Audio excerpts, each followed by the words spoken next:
All right, welcome everybody to episode 9 of The Left Unsaid, where we sift through the ashes of this week's political volcanoes.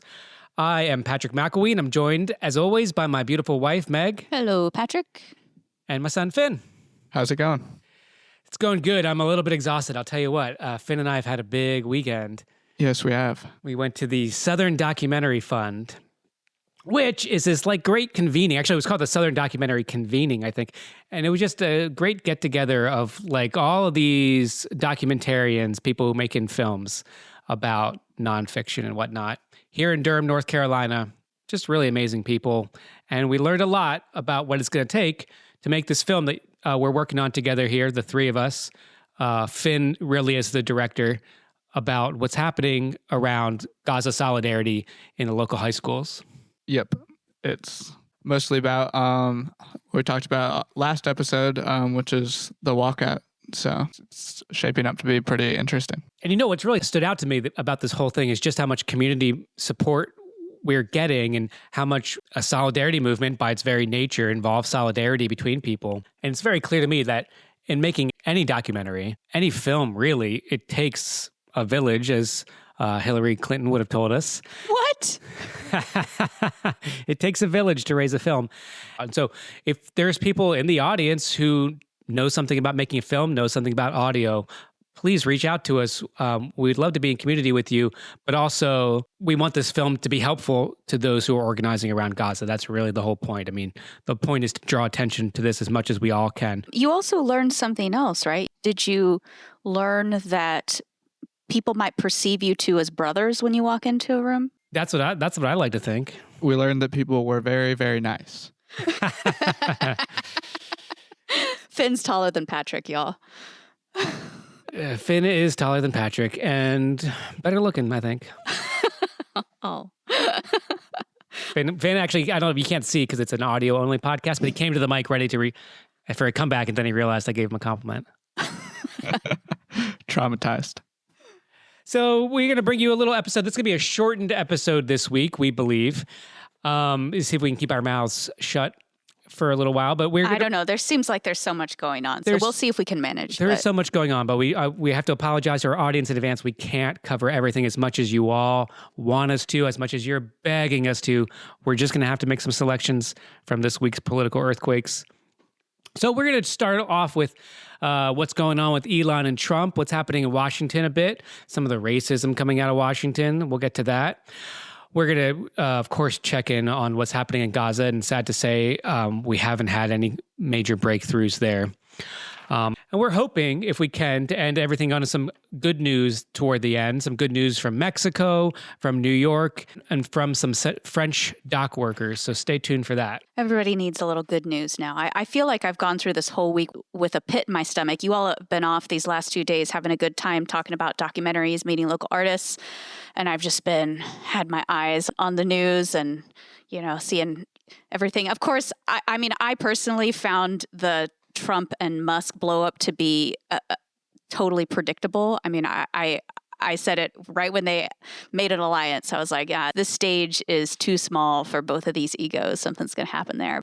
So that was the least of my concerns this week. But but perhaps predictable, but still notable, right? Because you have the pinnacle of economic power, the richest man in the world, Elon Musk, and the pinnacle of political power, like it or not, Donald Trump, commander-in-chief of the U.S. military and empire, coming to heads. I mean, that's at least something worth taking note of. And it seems to have come to a head over something that we all discussed right here on The Left Unsaid, always with our finger on the political heartbeat of the nation and the world. That's right. Because I think it was episode 6, 3 episodes ago, that we discussed the big, beautiful bill. And there's a lot of members of the Congress, a lot of Republican members of the House who are claiming they had no idea what was in it. Oops. They should have listened to episode 6, right? Should have subscribed. Let that be a lesson to all Americans and non-Americans alike. I have a great tweet here by everyone's least favorite representative, Marjorie Taylor Greene. She says, quote, "Full transparency, I did not know about this section," which was the little bit that would block states from regulating artificial intelligence for a decade. Does she have staff? Do they pay people to work in the Congress on the Republican side? She says she, quote, would have voted no if I had known this was in there. Also expressing remorse for pushing that bill through the House was Representative Mike Flood of Nebraska, who says that he did not know that the bill would limit judges' power to hold people in contempt for violating court orders. Okay. So what's Marjorie Taylor Greene's reason for wanting states to be able to regulate AI? I think she also wants states' rights for other reasons. Abortion, perhaps, eventually dismantling of Brown v. Board of Education. Who knows? Who knows where these people can go? But, there are federal laws for a reason to bring some of these southern states and more conservative states, make sure that they aren't impinging on people's rights. But yeah, states' rights. So states' rights. And I think also she expressed some fear about AI itself and what might be happening and saying that the states may need to be able to regulate AI. I mean, I think we're seeing this across the spectrum, that there's this rising fear of what AI might do. I mean, right. Some of our favorite commentators over on Breaking Point's Crystal Ball and Ryan Grimm were talking about this earlier in the week. Her name is actually Crystal Ball, for those of you who aren't in the leftosphere as much as we are. I love it. And there was one of these AI CEOs who issued a warning about how AI is going to come for everybody's job. Now, I'm not saying AI isn't going to do some terrible things, but there is a lot of hype out there. Like every time some AI CEO gets out there, like this CEO from Anthropic, who's really been making the rounds about how a tech could cause mass unemployment. We also need to see that this is part of their hype machine and has been for a long time. As somebody who came out of the big data world, I do think they're overhyping what AI could be. And one thing, it does seem very clear to me, AI is not going to be sentient anytime soon. It's very good at imitating human speech. It does a lot of things very impressively in terms of putting different words together, something that only human beings could do before, but it's not thinking. So anyway, I just want to say that across the board, we're seeing kind of a freak out about AI. I'm not saying it's totally unwarranted, but I do think it's overhyped in a lot of situations. I appreciate you keeping the temperature down. Yeah, we could be selling tickets based on AI. This could be all AI all the time and scaring everybody, making you pee your pants at home and send the money in the mail. But we don't do that. We're ethical here at the Left Unsaid. Head over to leftunsaid.net. That's where you can check us out. You can join our mailing list. And when the AI overlords take over, we will protect you. That's our promise if you join the mailing list only. And please do subscribe wherever you're listening. That goes without saying. So yeah, so Elon expressed some pretty dramatic objections to what happened on this big, beautiful bill of Trump's. What were his words exactly? That it was unconscionable or something? Coming from his mouth, does that even mean anything? I think this is one of the more minor stories, so let's not spend too long. Okay, I hear both of you don't really want to talk about it, but I do feel like this divorce is something worth paying attention to. But just to recap a little bit, Elon had some pretty strong words for the big, beautiful bill. It seemed like he started some kind of campaign to try to tank Trump's bill, which would be a good thing for the world since it's a really terrible bill. He might find some support in the House of Representatives to do just that, and maybe in the Senate as well. Sadly, some of that may be to quote unquote correct the bill by having deeper cuts towards programs that Americans, especially poorer Americans, depend on, and we'll be tracking that here at the Left Unsaid. It's just worth noting some of the insults hurled back and forth. Let's have a little bit of fun at the oligarch's expense. Elon pointing out that Trump shows up all over the Jeffrey Epstein files, basically implying that Donald Trump is some kind of pedophile, and going as far as to say that he should be impeached. Although that tweet has since been deleted. Okay, so he said it and took it back. Trump, for his part, pointed out that one way the United States could get big savings is by revoking all those subsidies that are going to Elon Musk. Another point you might have heard here on the Left Unsaid. In response, Elon threatened to stop sending up the ships that send our astronauts up to the space station and things like that. And there were a couple people in Trump's camp, notably Steve Bannon and Stephen Miller at the White House, who suggested that Trump should immediately seize SpaceX and nationalize it. Which again is something that I, for different reasons, sign off on, if anybody comes and asks. But it seems like there could be a détente. We're recording this on Sunday afternoon, and there's been some reports that they're trying to cool things down, which doesn't surprise me. I mean, just think about how much is at stake in this messy, messy divorce between these two idiots. In slightly less enjoyable news, Trump has sent ICE to LA. The Trump administration decided that it was time to start cracking down on California, which is a sanctuary state, and specifically LA, which is a sanctuary city. And sanctuary states and sanctuary cities meaning that local law enforcement and local authorities are not supposed to cooperate with ICE and will not deport people. And you can use city services, interact with the city police or the state police without being asked your immigration status by those law enforcement officials, right? Yes. But anyways, the director of ICE sent in a very militarized force of ICE agents, and they went into the city with all their armored cars and started raiding communities. But they were almost immediately met by large crowds who, in some instances, threw rocks, bicycles, frisbees at ICE agents and ICE vehicles to try to drive them out of their community. And in response to that, Trump sent the National Guard into California without the consent of Governor Gavin Newsom, who's kind of just been sitting back and complaining, really. He hasn't been doing a whole lot of anything. Is this unprecedented to have the federal government send in national troops without the permission of a governor? I think it made use of a highly obscure, legal clause. Like the last time it was used was by President Lyndon Johnson to send national troops to protect Black students who were attending white schools. So he's federalizing the state troops, the National Guard from California. So Pete Hegseth here, this is the head of the Pentagon. He says, this is his quote, "The violent mob assaults on ICE and federal law enforcement are all designed to prevent the removal of criminal, illegal aliens from our soil." Of course, that's capitalized. I just have to point that out. A dangerous invasion facilitated by criminal cartels, aka foreign terrorist organizations, and a huge, all in caps, national security risk. Under President Trump, violence and destruction against federal agents and federal facilities will not be tolerated. It's common sense. The Department of Defense is mobilizing the National Guard immediately to support federal law enforcement in Los Angeles. And if violence continues, active duty Marines at Camp Pendleton will also be mobilized. They are on high alert. Scary, scary stuff, huh? One of the protesters who was arrested was David Huerta, a well-known and well-respected union leader. He is not a young man, and I saw video of him being pretty violently pushed to the ground and his head hitting the curb.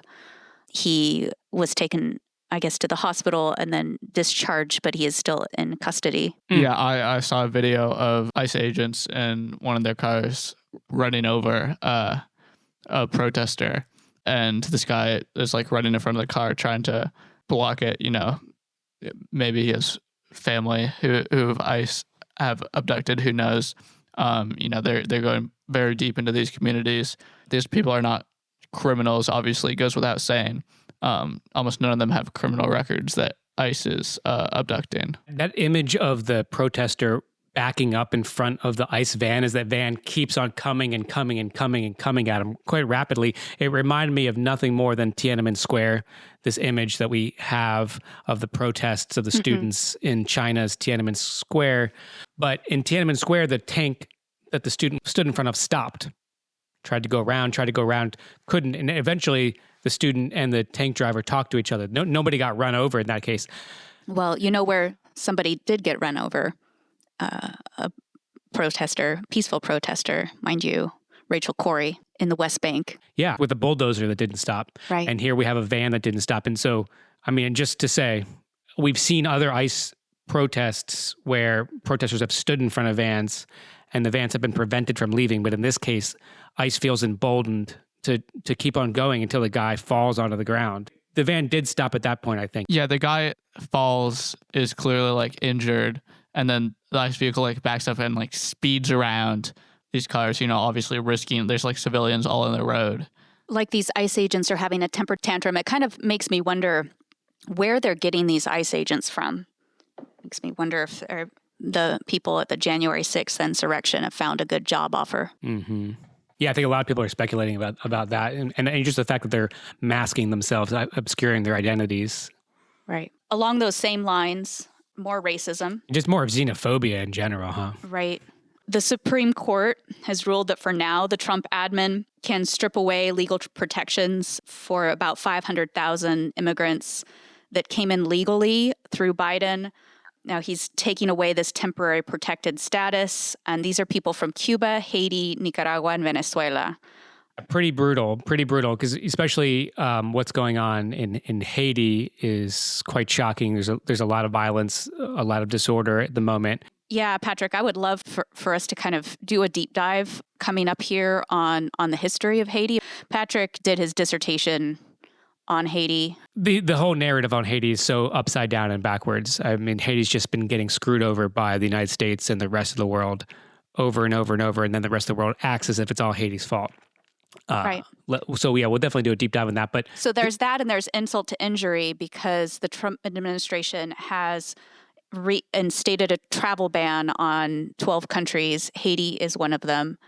It's horrific. I mean, it's just so horrific to do these travel bans because they affect real people. These are like I read a story about a young child who's awaiting heart surgery. That hits me close to home because our middle child has had 3 heart surgeries. I know the anguish of the parents in that situation. Of course, they don't do those surgeries in Haiti, and this child had been just waiting their time to go and get the surgery. But of course, now that's not going to be able. They were having a surgery done in Ohio. Yeah, it's not going to be able to happen due to this travel ban. It's just inhumane. So whenever you hear about these big sweeping bills, just remember that there are individual lives that are just devastated and wrecked because of this. So there's 12 countries on that list. And, the countries, if you take a look, the racism just screams out at you, It's both places that the United States has destabilized in some way, like Afghanistan and Libya and Yemen, or places where dark-skinned people live and are associated, I think, in the Republican mind with disorder of some kind. Mm-hmm. Finn, do you remember back in 2017 when you were about 8 and we went to a big protest at the airport? Yes, I do. So that was the Muslim travel ban. There were tons of people at the Raleigh-Durham airport here. And across the country. Yeah, I just wonder, there's so much going on. Are people going to show up at the airports? There's just so much to protest against nowadays. I mean, I am heartened by just seeing how many people are coming out on the streets of LA, despite the militarization of what's happening there. Yeah, for sure. May we all take such courage. Speaking of courage, the Gaza Freedom Flotilla is on its way to the shores of Gaza as we speak. They are very close. There's a pit in my stomach because they are so close that I know that some sort of response from Israel is imminent. And I'm just hoping for their safety because, as we know, there's some historical precedents here. Back in 2010, they attacked the Gaza Freedom Flotilla and boarded the ships, and 10 activists were killed. One died 4 years or so later after being in a coma for that amount of time. We have a famous person on this boat. Greta Thunberg, a famous climate activist, started like you, Finn, younger, more famous. Yeah, she's been a really great voice for a really long time. For quite a few years, she was kind of this like liberal media darling. They're like, oh, how cute. She's like, is saying we need to stop climate change. But, then as soon as she started connecting it to other issues, to, capitalism, to Israel, to imperialism, all the news coverage has gone away, basically. Well, especially once she connected it to the genocide in Gaza, right? Yeah. And she started off by organizing school strikes, skipping school. I know. I remember her being a positive influence for you, Finn. You must have been in, 5th grade, 6th grade or so? Yeah, I've been following her for quite some time now. So she would have been, 16 or so then? She started when she was 15. Started doing that. That's when she got attention for her school strikes. These Gaza Freedom Flotillas, obviously, The point is to break the siege, to bring much needed humanitarian supplies to Gaza because Israel has been controlling all access points and hasn't been allowing in nearly enough aid. And it's symbolic, right? They don't have enough aid on this tiny little sailboat to feed any large number of people. But the idea is that if someone gets through, then more aid will get through. Yeah, it's symbolic for sure, but it's definitely an important part of the discursive battle that's going on. And speaking of aid, we have reports from Israel that the Netanyahu government has actually been arming gangs inside Gaza. Jeremy Scahill has called these sort of families, clans inside Gaza. Last week when we reported on the massacres that occurred as some of the Gazans were seeking aid from this so-called Gaza Humanitarian Agency, which was set up by Israel and the United States as a way to seem to be providing aid while completely politicizing that aid in violation of the Geneva Conventions on how aid must be provided in conflict zones. In response to that massacre that was reported, Israel released footage that purported to show Palestinians killing other Palestinians over aid. Well, that didn't happen at the location where the Gaza Humanitarian Fund was supposed to be handing things out. Instead, the footage that Israel leaked was actually one of these gangs that we now know that they themselves have been arming. Right. And this was the Israeli Knesset member Avigdor Lieberman. He's the one who reported that Netanyahu had approved arming of these gangs. As we go deeper and deeper through the looking glass on this terrible genocide. I mean, with this, along with what's happening in LA, we're in the middle of this slippery slope to fascism. But, get out there, organize with your community. The people in LA have shown great resistance to ICE. You can too. Get involved. Because things can change. Things can get better. And I guess we're going to end on some bright notes. And we've seen things change because we actually lived in Mexico and we've paid very close attention to Mexico. And Mexican politics has experienced a sea change. Oh, it's like a breath of fresh air. Not saying that it's perfect or anything. No political party, no political project is ever going to be perfect, but it is such a breath of fresh air compared to what our politics are here in the U.S. right now. And we need to point this out because you might have seen Mexico pop up in the news this week. And if you're not paying close attention, it could seem confusing because the English language press, and it must be said, a lot of the Spanish language press that's allied with the global oligarchy has been reporting the new judicial election in Mexico as some kind of authoritarian power grab. It's pretty crazy. You actually have a pretty significant expansion of democracy in Mexico because the legislative branch there, not totally unlike the United States, but in maybe a more obvious way, has been a very corrupt branch with drug dealers going free because of money passed under the table, with high levels of nepotism within that judicial branch itself, so that families occupy positions in that branch. And back in 2006, Meg, when we lived there, I got to go down to Mexico City with a friend of mine whose family was just very well connected to all the political parties in Mexico at the time, all of which are now defunct.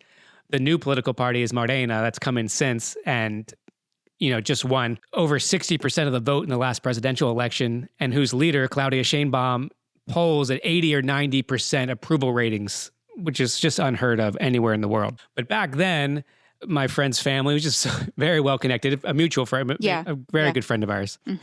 We just spent a long weekend together with him and his family down in Oaxaca. Yeah, and despite being in this family, he's very principled, a great political activist connected to indigenous communities all across Mexico, fighting the good fight down there.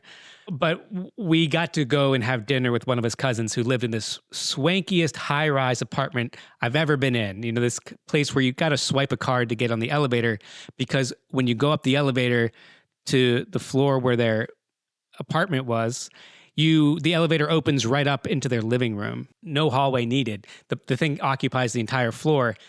And they had a live-in maid, indigenous, wearing uniform, just to underline how stratified the class system it was in Mexico. And his cousin was a magistrate in the Supreme Court in Mexico City. And I'll tell you what, those people who occupied those positions of privilege, so much money, are very upset because the people have taken power. They voted so overwhelmingly for Claudia Sheinbaum's party that they're able to amend the Constitution. And they've amended the Constitution to stop judges from being appointed.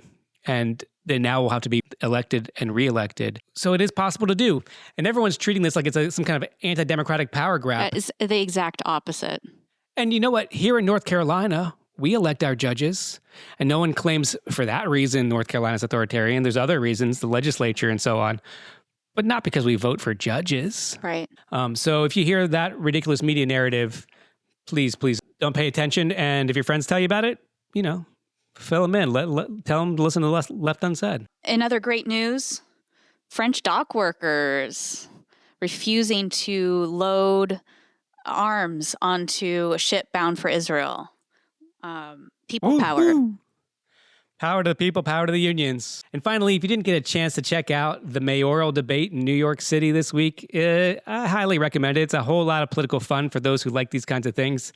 The thing to know about New York politics, if you don't already, is that Andrew Cuomo is a bit of a bad guy, resigned in disgrace from the governorship because of sexual harassment allegations against him. And our favorite guy, everybody's favorite guy who's seen his videos on Instagram is Zohran Mamdani.